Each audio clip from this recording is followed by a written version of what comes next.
接下来我们谈第二个主题，就是加拿大护士茶。在进入我的说明之前，我请大家先看一段影片。In a small town in northern Ontario, the year 1922, Reen Case first learnt of a cancer remedy which she termed Essiac. Unbeknownst to history, this fragile Canadian nurse has heroically managed to cure thousands of people from cancer with a simple concoction of herbs. While nursing an old patient, Renee noticed that she had a scar on her breast. The patient said it was left over from a cancer she had cured over 30 years before, using a mixture of herbs suggested by the medicine man from the local Ojibwe tribe. Renee tried the same formula on her aunt, who had recently been diagnosed with cancer. I went down and I asked Dr. R.O. Fisher, who later was Dean of the University of Toronto, if he would watch over her, if I would try some of these herbs. And he said he would. And it took quite a while, but she got better. And she lived for 21 years. After that successful experience, Renee quit the hospital and began curing people with a mixture of herbs that would become known as Essiac, which is her last name, spelled backwards. Soon, the voice spread, and the number of patients healed from cancer started to multiply. In about 1943, I was diagnosed in Toronto General Hospital as having a growth in the bowel which was inoperable. And that was in January, and my husband was told that when the snow was gone, I would probably be gone with it. So through friends, I was directed to Miss Case, and I came to her and had treatments from her for practically 3 years, and felt I was cured, and I've had no return of it since. Dr. R.O. Bastida of Bracebridge sent me a patient, cancer of the bowel, Bert Rosen, and I cured him. So Dr. Bastida went before the town council and mayor and persuaded them to give me a building that they had taken for taxes as a clinic, that I had made a great discovery and that I should be supported in my own hometown. So they set up the clinic where I treated for 8.5 years. In a few months, the clinic was fervent with activity, with patients flocking in from all different places. Her clinic would be full every time we were there. And there were people came in ambulances who were not able to come in for a treatment. She would have to go out and administer the medicine out in the ambulance. Then as the time went on, we watched these people be able to walk in. And finally, they were driving their own car to get Essiac. I treated from 300 to 600 patients a week. And the only way they would allow me to do this was free of charge, and I had to have a doctor's diagnosis for every case I treated. So we brought the diagnosis to Nurse Case, and I took treatment from her every week for about a year. And I have no cancer today. It was one Dr. Leonardo from Buffalo who had immediately recognized the potential of Renee's cancer cure to warn her of what was waiting ahead. Dr. Leonardo, he was a cancer surgeon, and he said, "Do you think you have a cure for cancer?" I said, "I'm way beyond thinking I know." Then I had 5 other doctors in examining patients, and he asked if he could go in with them and examine patients, and I told him he could. So then he told me, he said, "You have it." But the medical profession will never let you do this to us. After a while, a mysterious group of entrepreneurs showed up, offering Renee $1 million for the secret formula. But she flatly refused, as they would not guarantee that her cure would be made available for free to anyone who ever needed it. Reen Case was called before the legislature in 1938 to determine Essiak's legal status. I was trying to legalize my treatment, and the patients went out and got this petition signed, 55,000 names on it. And I went before the legislature, and I lost out by 3 votes. Public outcry forced the establishment of a cancer commission to investigate herbal remedies. The greatest majority of Reen's evidence was rejected. You see, they said the doctors all made mistaken diagnosis, that's why the patients thought they were cured. I kept on my clinic as long as I could until they stopped the doctors from giving a diagnosis, and then I had to stop. And it's a sad thing when somebody comes and they have somebody that is ill with cancer and the medical profession can do nothing for them, and they beg of me to treat them. It's a very, very sad thing to turn them away. And I had a nervous breakdown over that, so I really had to stop. I don't see how they can refrain from recognizing it, because if you have the proof, you have the diagnosis from the doctor, you have the pathological findings, and you find you have the living patient to show that they are still alive after the medical profession has given them up. And yet they refuse to admit that it is a cure. After she recovered from the breakdown, Renee started again from scratch, brewing the herbal mixture and curing patients in her own basement. I have to grind them. I used to get them already ground. Soon the authorities began harassing her again, having her arrested more than once for the most preposterous reasons. But the fame of Essiak had already crossed the border, as one day Renee received an invitation to scientifically test her herbal remedy from a clinic in Massachusetts. About 20 years ago, 1958, here in this lavatory. Its director was Dr. Charles Brush, who was also President Kennedy's personal physician and a close friend.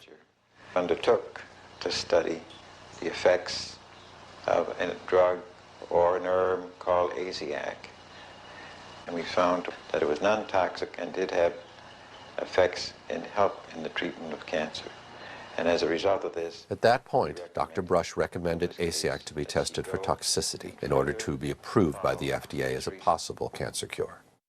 But once the herb arrived at Sloan Kettering, one of the most important cancer research centers in the country, the process somehow got bogged down by inexplicable delays, and nevertheless, Essiak was not approved by the FDA, exactly as predicted by Dr. Leonardo 30 years before. Further attempts to legalize the cure were made by different groups of patients who went as far as suing the medical authorities for denying them a possible cure for cancer. Permit them to have Essiak. They're asking to be given the right to use Essiak since orthodox medicine no longer has any answers for them. You can't burn a cancer out of a body with radiation. You can't poison it out of the body without poisoning the body as well. And I feel that nature holds the answer, the only answer for cancer patients, and as such, we should have it. Our constitutional rights at the moment are being denied to us, and it shouldn't even come down to a court hearing. It should be a matter of fact that we have what we want for our body. I have cancer from head to toe in the bone. And you're going to try and tell me that if I think there's something that's going to give me a little bit of life, that I'm not going to try it? But the response from the medical authorities has always been the same, even at the cost of looking foolish for the ridiculous excuses they often had to concoct to resist its approval. If we release Laetrile and Essiac and Carbazin and so on, I can give you a very long list. You'll have a very wide choice. Then when there is something effective, how will you know which to choose from? In fact, someone thought better to prevent Essiac from being used in the future by doctors who may eventually respond to a higher calling of their conscience. As it's well known in the state of Exhausted California, and frustrated by the endless fight, Renee simply returned home and went on treating patients on a personal basis until the day she died in 1978. 1 year before that, many of her cured patients convened on her 90th birthday to thank her for what she had done for them. Ex-patients and supporters arrived in Bracebridge, Ontario. They came to help Reen celebrate her 90th birthday. They have experienced the benefits of Essiac. Many of the people here feel they owe their life to Reen.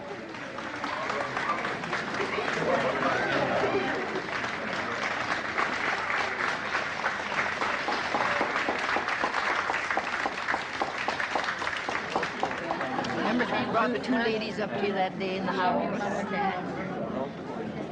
She doesn't call me. Loretta. Incredible. I have given my life for it. I couldn't give any more than that. God's been good to let me live this long, to see it used.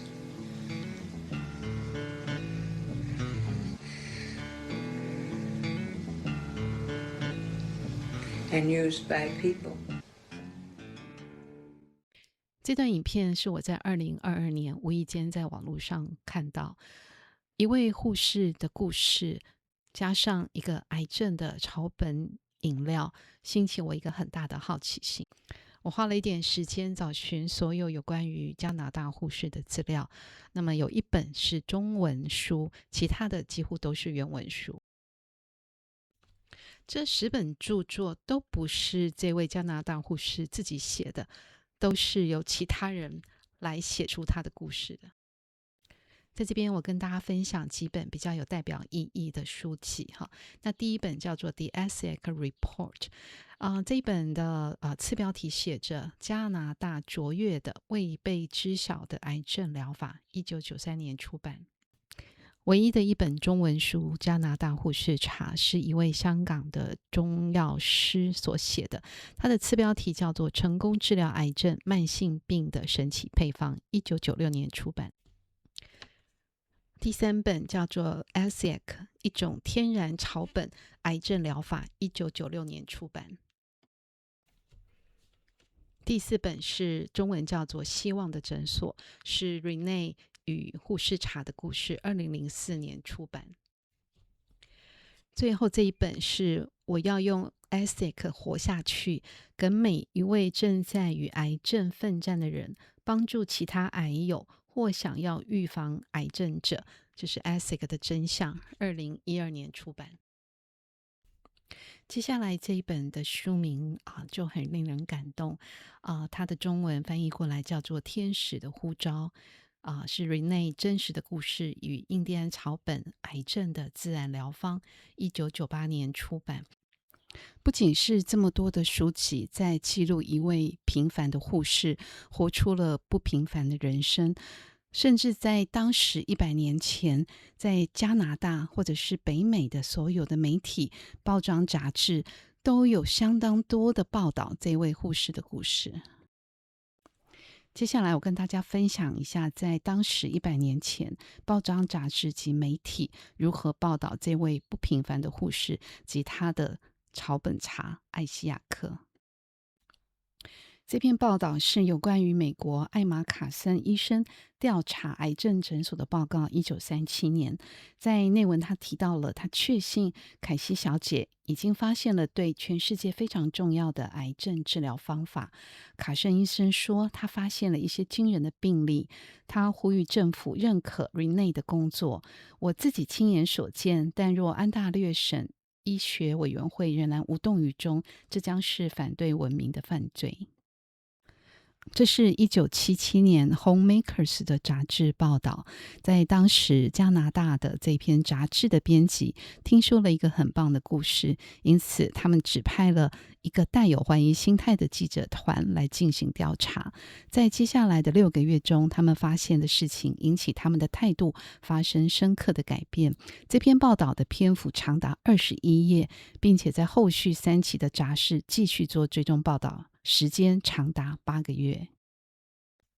这是一篇1977年的媒体报道，标题写着“艾希亚克拥有充分的动物实验结果”。文章内容写到了在Renee 护士的家放满了花，都是从感谢的病人送来的。这些病人的生命因为他的疗法而存活。但最让人激动的时刻是8月份的一个早上，他将他的神秘配方交给了安大略省的副省长时，副省长承诺将以信任保护这个尚待医学界批准接受的配方。Renee 护士获得之前接受他治疗而仍然存活的癌症末期病患非常多的证词，还有政府官员的信函，但医学从业人员及临床人员大部分都持反对声音，甚至提出了有条件的实验室动物实验方案。这是 Renee 护士长期以来的征战，在她高龄89岁仍然在奋战。而她说，她对于不断听到艾希亚克未曾做过动物实验感到倦怠。艾希亚克已经在声誉卓著的美国纽约史隆凯特林癌症机构做过了癌症老鼠与仓鼠的实验，而他花了2年半在美国剑桥的布鲁斯诊所与研究人员在实验室一起做测试。